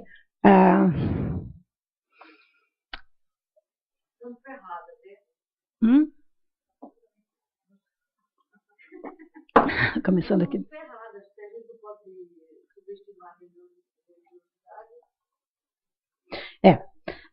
A Beth Bilac dizia antes de sair, mas a gente não quer um Islã aqui, né? Mas não é essa a ideia, né? O que a Margarete chamava atenção também para vários, eu quero passar por vocês essa questão da laicidade, uma questão que cortou as 3 apresentações, que eu acho que é muito importante também, e que me parece, não sei, tem uma sensação de que a gente está falando de América Latina, né? Os países, né? Os números globais, as comparações. Eu acho que essa questão a gente sabe, né? Que a gente usa como uma estratégia, até como uma estratégia política regional, de ganhar força diante de um contexto global, coisa e tal. Mas eu tenho a impressão que, ao trabalhar a região, a gente deveria baixar a nível de países das suas diferenças. Eu acho que trabalhar com o Peru, comparado com o Brasil, eu estou trabalhando numa pesquisa que trabalha México, Peru, Brasil e Colômbia. Tá? E realmente, países predominantemente com uma população predominantemente indígena, com população predominantemente negra, ou metade. Exatamente. Então, eu acho que essas são questões que deveriam ser tomadas em conta, porque senão a gente faz tábula rasa e começa a trabalhar a América Latina comparando os dados globais, coisa e tal, e se esquece das especificidades dos países. Acho que foi dado pela Venezuela um exemplo muito claro, inclusive das diferenças dentro do próprio país, né, que são fundamentais. Quer dizer, então, eu tenho a impressão que a tecnologia hoje, os mapas georreferenciados, eu acho que poderiam ser instrumentos poderosos para ajudar a marcar. Eu sei que o pessoal da Espanha, o grupo de Barcelona, o Albert Stier, acabou de fazer uma apresentação no PAA, usando os mapas da América Latina e mostrando os fenômenos, e é impressionantemente, o visual é impressionante da diferenciação entre os países e dentro dos países. Quem é o Tony? O Tony está aí, pois é. Tony, eu estava te procurando, tudo bem? Então, eu tenho a impressão que existem metodologias importantes que poderiam ser utilizadas para quebrar com essa tábula rasa da América Latina. Um outro aspecto que eu acho que, uma outra questão metodológica que eu acho que corta esse discurso, e eu acho que o Caetano falou muito bem também, e o Taquinho, eu acho que essas diferenças de classe social, que fala muito bem, que assusta, porque quando a gente está lá fora e começa a ver como o Brasil melhorou, e você vem com esses dados muito específicos, quer dizer, deixa um pouco menos importante. E a questão, ou seja, quando está falando raça, cor, classe social, né, e todos os outros diferenciais, eu não sei, nunca se falou aqui em termos da interseccionalidade, né? Quer dizer, a metodologia da interseccionalidade, que é bastante complexa de ser aplicada, e muita gente diz, puxa, mas nós já estamos fazendo isso com os modelos de regressão, a gente está controlando isso, está controlando as variáveis, mas é um pouco mais que isso, né? A interseccionalidade exige um pouco mais do que estes modelos estatísticos comuns que a gente tem usado de análise. Eu tenho a impressão que pensar em algumas metodologias que nos permitissem aproximar-nos um pouco mais dessa diferenciação interna da região, ajudaria muitíssimo numa mensagem que é assim, né? América Latina, sim, né? Agora mesmo, você mostrava América Latina e Caribe, né? A gente teve que cortar os países do Caribe, mas especialmente, quando você fala Caribe, inclui todo, né? Mas aqui, por exemplo, nesta pesquisa da LAPOP, que é uma pesquisa de opinião pública, não é o do Chile, não é o Latin Barometer, é o LAPOP, é a pesquisa de Vanderbilt, né, que faz para todo mundo. Ele é...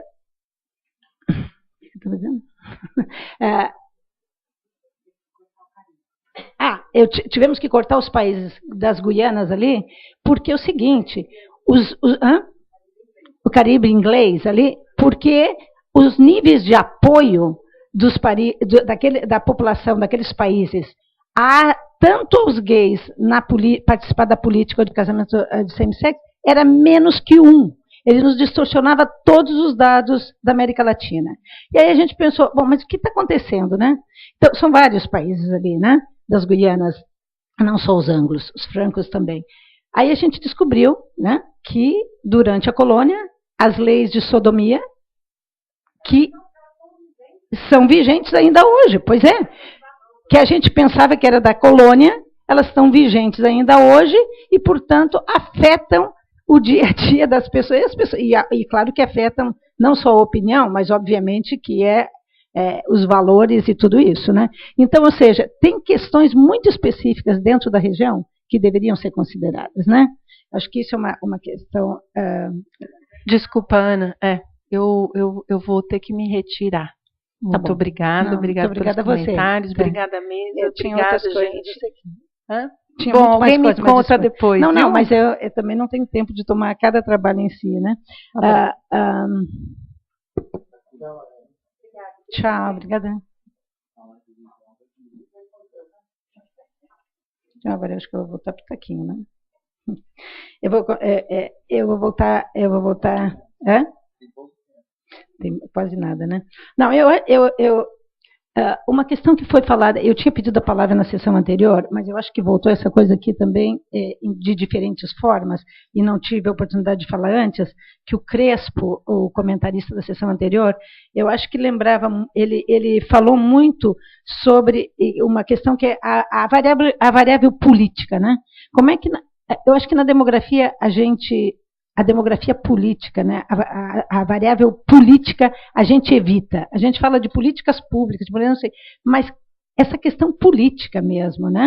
Foi retomada pelo Caetano, e eu acho que o Taquinho também mostrou, né?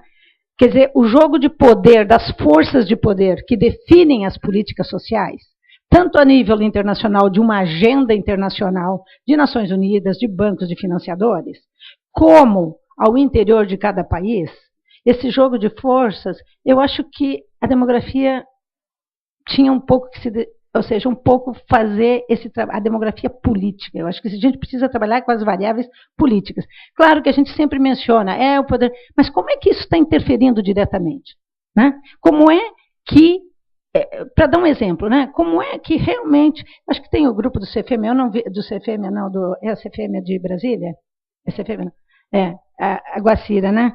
Eu não te ouvi aqui, mas eu leio o trabalho de vocês. Eu acho que vocês fazem um pouco esse o acompanhamento do trabalho, né, no Congresso e tal. Mas eu acho que na demografia a gente teria que incorporar um pouco isso, né? Ou seja, realmente entender quais são as forças que estão por trás de aprovação ou não aprovação do aborto, né? Ou aprovação ou não. A gente sempre está falando de uma forma muito geral, os números, os dados, agora das esterilizações que foram mostrados, né? Só 10%, eu não entendi, é 10% das esterilizações? Mas com relação a quê? 10%? Feitas no SUS, segundo a lei. Se as outras são feitas sem obedecer a norma. Só as que obedecem à lei. Mas todas são feitas no SUS. De cada 100 esterilizações, 10 são feitas no SUS, é isso? Não, feitas na segunda lei. De todas as esterilizações feitas no sistema público, 10% de cada 100, 10% no público, segue os requisitos da lei. E por que não os outros 90%? Não. Bom, mas isso é uma pergunta a ser feita. Eu acho que é uma coisa, né? Quer dizer, os riscos de não cumprimento dessa lei, né? Quer dizer... Não, a lei tem problema, tem muita coisa. Tudo bem, é ignorância minha, desculpe. mas eu tenho impressão, é muito mais fácil para a gente chegar e criticar. Eu acho que está faltando um entendimento realmente, em termos da demografia, do peso da variável política, no entendimento dos resultados que se obtém.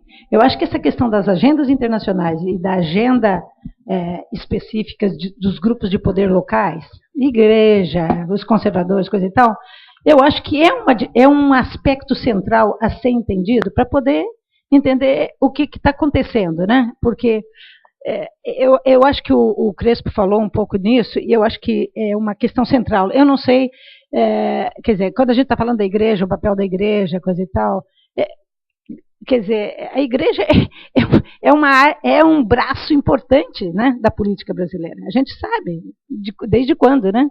Quer dizer, então, não no Brasil, na América Latina, em todo mundo, se você quer, mas eu acho que tem, no caso brasileiro, eu acho que é histórico, né? Quer dizer, então, essa separação Estado e Igreja sempre foi um pouco fictícia, né? Ou foi mais ou menos dependendo de quem estava lá, mas eu acho que hoje é tão clara a participação, não só de católicos, mas de evangélicos, né? Que pentecostais e tudo, que gera e uma questão de mal-estar, mas de resultados concretos, né?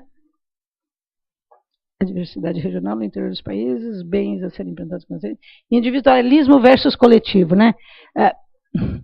Aí de novo, né? Eu trabalho família e o meu tema e meu projeto no momento é famílias alternativas, né? Eu trabalho com Live Apart Together, casamento, famílias gays e lésbicas, coisa e tal. A taxa é de 1,8 por mil no Brasil, né? De cada 1.000 casais, 1,8 são gays ou lésbicas. Tá? 95% não têm filhos, mas quase 30% dos casais lésbicos têm filhos no Brasil. São poucos, mas é 30%, é um fato concreto. Quando a gente está falando aqui de cuidados, de creche, não sei o quê, a gente nunca está lembrando, quer dizer, quando a gente fala de diversidade familiar, e aí eu queria que o Eduardo Rios Neto está aqui, mas ele fugiu, quando fala de gênero ele vai embora. Aí, as creches, a gente está sempre pensando, envelhecimento, cuidado. O que é um cuidado para uma família gay e lésbica? Qual é a política de cuidado que se tem pensado em termos de gays e lésbicas? Quando um deles morre, quem vai cuidar se a família não aceita? Ou seja, eu acho que é um pouco mais complexo essa coisa do cuidado e de família que está se tratando, ou de creches, quando se trata de falar de uma diversidade de família que é não casado. Eu acho que o discurso que se fez aqui, ou o tratamento de família que se fez aqui, se falando de diversidade, ainda está dentro do heteronormativo, quando tem um dado concreto, né, de que há presença, ainda que muito pouco, e subenumerada certamente pelo censo, essa questão das famílias, né. Eu terminei, segundo. Deixa eu só ver a última, fazer justiça à contracepção. Você falou. Não, eu tinha uma pergunta para vocês. Retomou a linguagem, tá bom, desculpe. Tá bom, obrigada. Gracias, Ana María. En verdad, es muy difícil en tan corto tiempo dar todo lo que uno quisiera dar. Así es que mis disculpas a los integrantes de la mesa, igual a Ana María. Y si hay algún comentario o pregunta, por favor.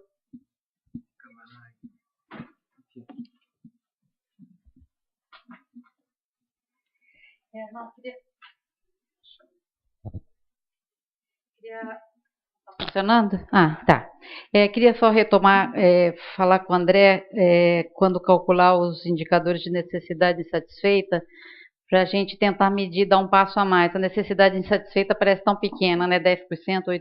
A gente devia passar a medir, por mais problema que tenha, o indicador de fecundidade não planejada, a mistimed e a unwanted, a gente precisa medir esses indicadores e passar a saber medir melhor. Porque a necessidade insatisfeita, olhando só a contracepção, é muito ruim. E dá para olhar com as DHS, pelo menos o dado que a gente tem do não planejado, porque não bate essa necessidade insatisfeita tão baixa como a gente tem medido com com o não planejado, né? E aí teria que medir um indicador de fecundidade e gravidez não planejada, que eu acho que aí a gente mediria bem necessidade insatisfeita de contracepção. E a Margarete saiu, mas me assusta que alguém tenha dito para ela, só pode ser um migrólogo, nossa, aborto influi na taxa de fecundidade do Brasil? Ah, that's yes. Há quanto tempo que o aborto realmente influi na queda da taxa de fecundidade do Brasil? Nós não conseguimos medir em todos os lugares. Então, assim, me assusta que uma pessoa ainda se espante que o aborto realmente é alto no país, né? No país, na América Latina, em todos os países da América Latina. Então, só queria comentar que realmente isso assusta que as pessoas ainda da área pensem nisso. E queria fazer uma proposta, não sei se é a ALAP que vai colocar no documento, não sei se, enfim, a sociedade civil pode colocar isso no documento dela.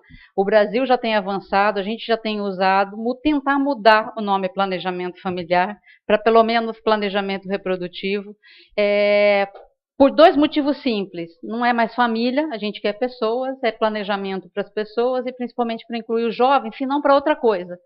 E para pelo menos tentar mudar essa questão e acabar com o ranço do planejamento familiar e dizer que na América Latina a gente não quer planejamento familiar, a gente quer planejamento reprodutivo.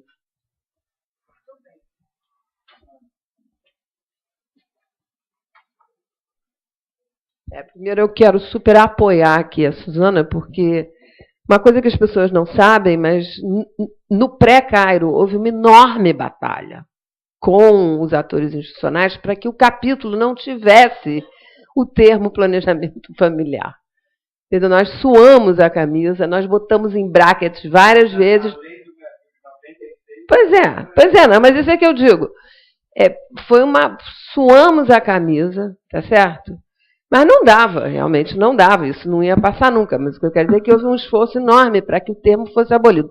Eu, particularmente, não gosto nem de planejamento reprodutivo. Eu acho que isso devia se chamar assistência de concepção, serviço de anticoncepção, porque eu acho que também não é planejado assim, entendeu? Tanto que se fosse tão planejado, o aborto não teria o peso que tem nas transições de fecundidade. Então, mas eu digo, a ideia do planejamento me dá um certo nervoso, mas tudo bem, eu fico satisfeita com o reprodutivo.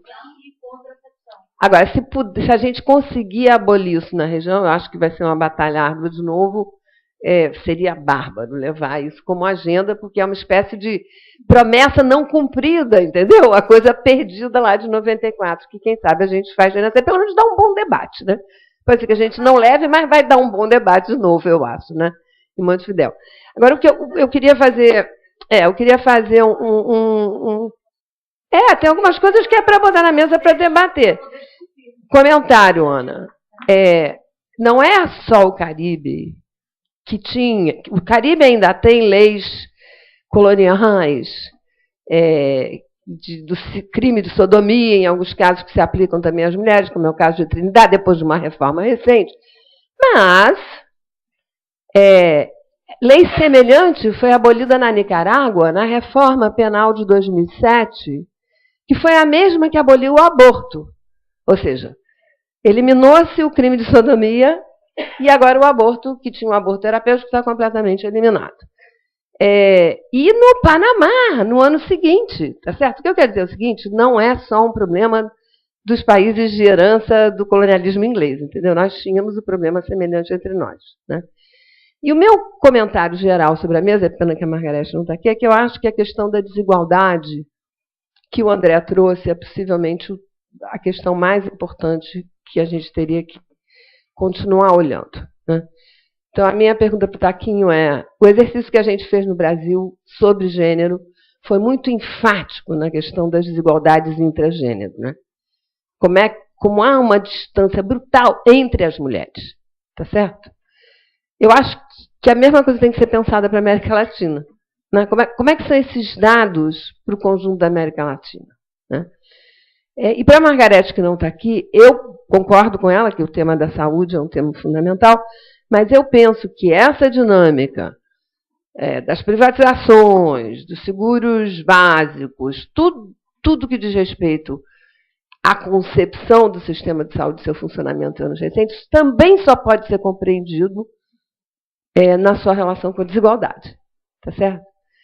Em grande medida, em países como o Brasil, o SUS vem perdendo força, porque eu acho que há uma hipótese de que o crescimento, a ampliação da classe média, a melhoria da renda, vai fazer com que um sistema público universal gratuito já não seja mais necessário, porque as pessoas vão poder começar a pagar, como de fato já estão pagando. Né? Então, tem um problema de ordem estrutural e de concepção aqui que precisa ser... Mostrou que a equação é diferente. A classe média brasileira achou que podia fazer educação e saúde privada, e dane-se a saúde e a educação pública. E deu no que está dando o que deu.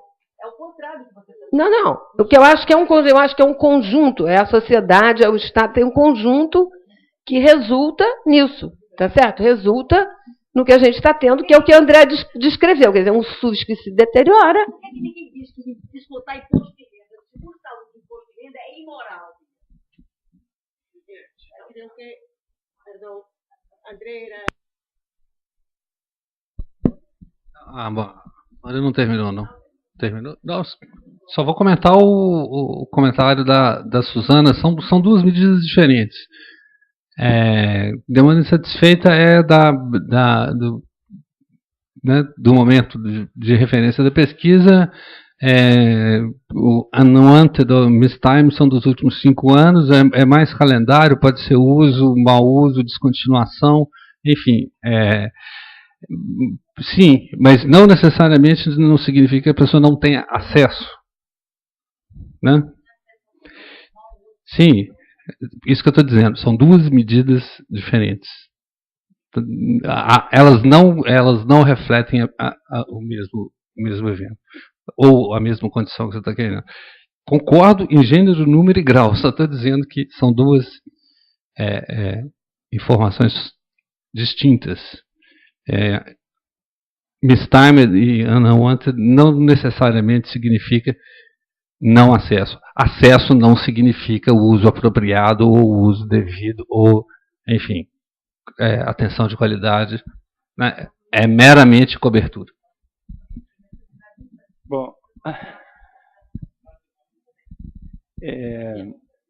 Bom, falar sobre planejamento familiar, isso nós já discutimos tanto, né, Sônia? O problema é o seguinte, é que os jornalistas estão aqui, a Débora está aqui ainda, o que acontece é o seguinte, a Constituição brasileira está escrito planejamento familiar, a lei está escrito planejamento familiar. Aí a gente chega para o jornalista e fala assim, não pode falar em planejamento familiar. Aí o jornalista fica doido, porque assim, todo mundo sabe o que é planejamento familiar. Mas, então assim, mas então faz uma emenda constitucional, 2/3 do Congresso, tá. Não, eu estou dizendo o seguinte, não, eu sei, eu estou só dizendo o seguinte, a dificuldade não é só lá no Cairo, é coisa que assim, eu não gosto nem de planejamento familiar, nem de planejamento reprodutivo também. A minha proposta é autodeterminação reprodutiva. Eu gosto, eu prefiro e uso várias vezes. Vai ter que o quê? O pessoal acha que tem uma coisa que é simples. Aí eu quero falar mais difícil, mas é difícil. Eu sei. Estou só dizendo a complexidade da questão. Bom, a minha preferência é a autodeterminação reprodutiva. Agora, a questão da Sônia falou, a questão é a seguinte, realmente no Cairo, a questão de gênero, é aquela questão assim, homem e mulher, essa diferença. E o problema que a gente está vendo agora, 20 anos depois, tem 2 problemas nessa questão de gênero. Um, são as desigualdades reversas, né, que apontaram em várias áreas, a questão da saúde, etc. E a outra é a desigualdade as desigualdades intragênero, né? Intragênero. No trabalho que nós fizemos para o Brasil, isso ficou muito claro, né? Por exemplo, tem uma coisa aqui no Brasil muito interessante, é o seguinte, a desigualdade, a IDEST deve saber disso bem, que mexe com o mercado de trabalho, a desigualdade de gênero no Nordeste é menor do que a desigualdade de gênero no Sudeste. Só que as mulheres do Sudeste ganham muito mais do que a mulher do Nordeste. Aí eu fico fazendo aquela brincadeira. O que é melhor? Viver num lugar que a mulher ganha pouco, mas tem a menor desigualdade de gênero, ou viver no outro que a mulher ganha mais e tem a maior desigualdade de gênero. Não, estou falando assim, são problemas que o Caio não discutiu, que são as desigualdades intragênero, né? Eu acho que isso, eu acho que de alguma certa forma isso vai ter de ser tratado aí na Conferência do Uruguai. Perdão. O Garcia, põe aí no documento das desigualdades intragênero.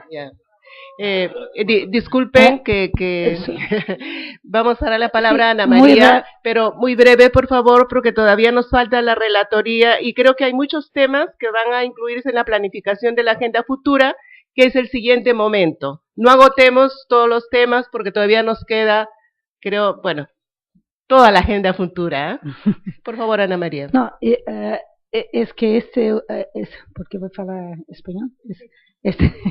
Este último punto que levantaba Taquinho, que habló de la cosa de género, y Sonia dice que se debería hacer para América Latina, yo creo que se debería hacer, sí, pero yo creo que hay que hacer cortado un poco por raza, por otras clases sociales, algunas cosas.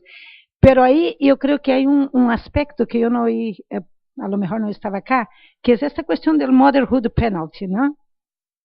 El motherhood penalty, como se traduz? Os custos da maternidade. Os custos da maternidade. Tenho a impressão que é um tema que deveria ser tocado. Porque, quer dizer, por que as mulheres estão mais educadas, né, e ganham menos ou tem o gap? Eu acho que o motherhood penalty é um fator importante que tem que ser considerado. Quais são os custos da maternidade? O afastamento, depois a volta, depois tem que ficar em casa porque não tem creche, coisa e tal. Então, eu tenho a impressão que é um tema que não está sendo trabalhado na América Latina, porque a gente acha que ainda é uma coisa, mas que está sendo muito trabalhado nos Estados Unidos e outros contextos, que eu acho que esse motherhood penalty pode estar por trás, entende? Um dos fatores que poderiam explicar este gap, que apesar de estar mais educada, continua ganhando menos, e essa diferença de gênero, né? Exatamente. Então, continua trabalhando mais em casa, coisa e tal, ou seja, a maternidade continua sendo, né, penalizando a mulher. E não é por acaso que a fecundidade despencou, por acaso que os custos da mulher é mulher e marido. Não, deveria ser. Sim. Bom, eu só acho que seria alguma coisa. Eu acho que seria alguma coisa que muita gente sabe calcular muito bem aqui. O Jorge, o Taquinho, o Turra, que gosta, o Eduardo Rios Neto, esse pessoal que gosta de calcular, podia calcular os custos da maternidade na América Latina dentro do mercado de trabalho, coisa e tal. Gracias, Ana María, gracias, Eustaquio, gracias, André. Gracias a todos los participantes y entrego a la mesa, a Laura la mesa para la relatoría. Gracias.